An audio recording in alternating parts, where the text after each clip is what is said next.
Hi hello welcome back to TV21 the better choice. నేను మీ Pushpa. Vitamin D లోపంతో మానసిక సమస్యలు, ఈ అంశం గురించి ఇవాల్టి వీడియోలో తెలుసుకుందాం.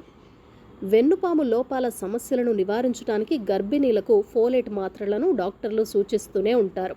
దీని మాదిరిగానే విటమిన్ డి కూడా అవసరమేనని క్వీన్స్లాండ్ యూనివర్సిటీ అధ్యయనం సూచిస్తోంది.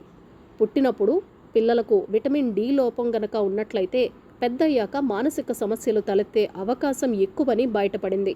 మెదడు అభివృద్ధిలో విటమిన్ డి కీలక పాత్ర పోషిస్తుంది. ప్రపంచవ్యాప్తంగా గర్భిణీల్లో దీని లోపం తరచుగా కనిపిస్తూ ఉంటుంది. విటమిన్ డి లోపం వల్ల కృంగుబాటు, బైపోలార్ డిజార్డర్, స్క్రీజోఫీనియా, ఆటిజం, ఏకాగ్రత లోపం, అతి చురుకుదనం సమస్యల తీరును పరిశోధకులు విశ్లేషించారు.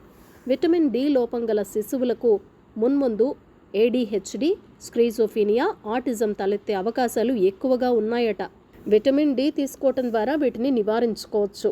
సాధారణంగా చర్మానికి ఎండ తగిలినప్పుడు శరీరమే విటమిన్ డిని తయారు చేసుకుంటుంది.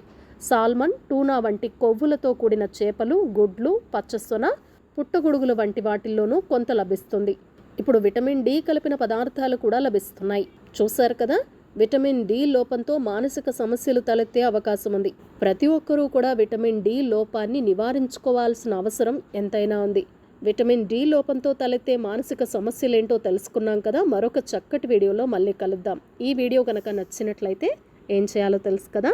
తప్పకుండా లైక్ చేయండి, షేర్ చేయండి, కామెంట్ చేయండి, సబ్స్క్రైబ్ చేయటం అస్సలు మర్చిపోకండి. TV21 the better choice.